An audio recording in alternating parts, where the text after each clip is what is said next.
অবশেষে জয়ের সরণিতে বাংলাদেশ। বাংলাদেশের সাথে যে ওয়েস্ট ইন্ডিজের যে ওডিআই সিরিজ চলছে, শুরু হয়েছে আজকেই। ওডিআই সিরিজের প্রথম ম্যাচ ছিল বাংলাদেশ এবং ওয়েস্ট ইন্ডিজের, যেখানে কিন্তু বলতে গেলে বাংলাদেশ ওয়েস্ট ইন্ডিজকে খুব ভালোভাবেই হারিয়ে দিয়েছে আজকের ম্যাচটা, প্রথম ওডিআইটা। যদি ম্যাচের কথায় আসি তাহলে বলবো প্রথম ওডিআই ম্যাচে আজকে ওয়েস্ট ইন্ডিজ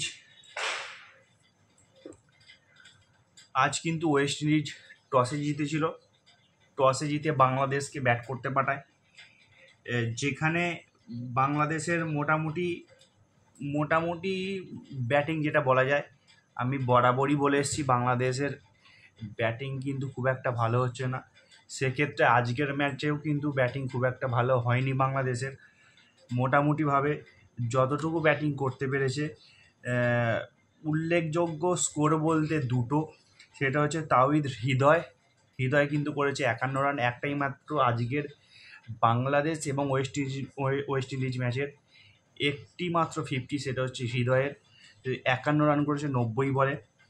তারপরে যদি আসি মহিদুল ইসলাম, যে কিন্তু 76 বলে 46 রান করেছে। বাকি আর বলার মতো কেউ নেই, সেইভাবে রান করতেই পারেনি বাংলাদেশের।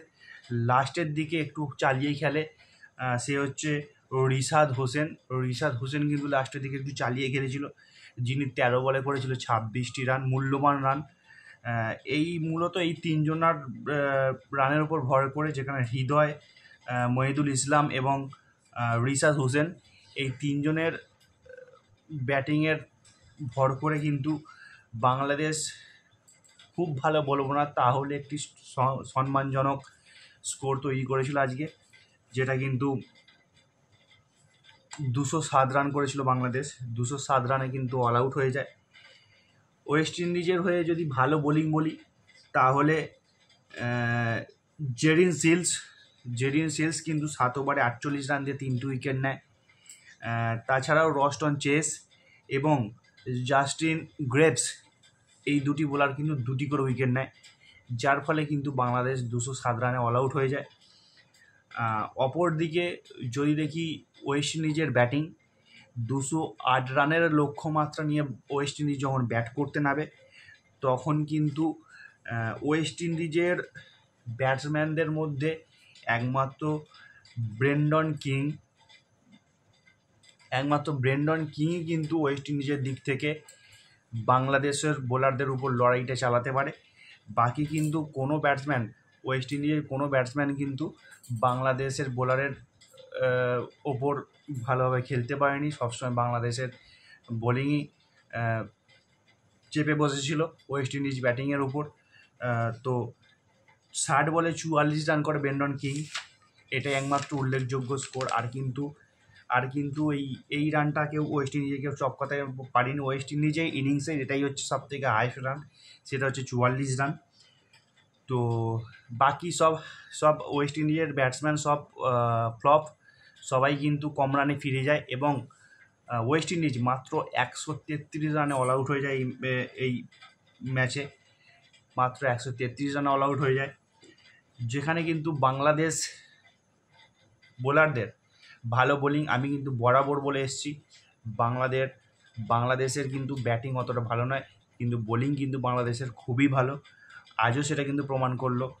বাংলাদেশের ভালো বোলিং হয়েছে, যার ফলেই কিন্তু 133 রানে ওয়েস্ট ইন্ডিজ অল আউট হয়েছে। যেখানে যার নাম না বলে নয়, সে হচ্ছে রিশাদ হোসেন, যে কিন্তু ব্যাটেও একটা ভালো ইনিংস খেলেছিল। ছোট ইনিংস কিন্তু উল্লেখযোগ্য ইনিংস ব্যাটেও খেলেছিল। সে কিন্তু 9 ওভারে 35 রান দিয়ে 6টি উইকেট নিয়েছে, মূল্যবান 6টি উইকেট। তারপরে যার কথা একদম না বলে না, সে হচ্ছে মুস্তাফিজুর রহমান কিন্তু প্রত্যেকটা ম্যাচেই প্রায় উইকেট নেয়, ভালো বোলিং করে। মুস্তাফিজুর রহমানও কিন্তু ভালো বোলিং করে। মুস্তাফিজুর রহমান কিন্তু 5 ওভারে 16 রান দিয়ে 2টি উইকেট নিয়েছে। তো মূলত এই দুজনার ভালো বোলিংয়ের উপর ভর করেই কিন্তু বাংলাদেশ ওয়েস্ট ইন্ডিজকে চেপে ধরে এবং 133 রানে ওয়েস্ট ইন্ডিজ অল আউট হয়ে যায়, যার ফলে কিন্তু বাংলাদেশ বলতে গেলে বেশ অনেক দিন পরেই কিন্তু বাংলাদেশ জয়ের সরণিতে ফিরল। গত যে ওডিআই সিরিজ ছিল সেই ওডিআই সিরিজ কিন্তু আফগানিস্তানের কাছে 3-0 ব্যবধানে বাংলাদেশ হেরেছিল। এটা কিন্তু বাংলাদেশের ক্রিকেটের জন্য একটা ভালো খবর যে বাংলাদেশ কিন্তু আবার জয়ের সরণিতে ফিরল।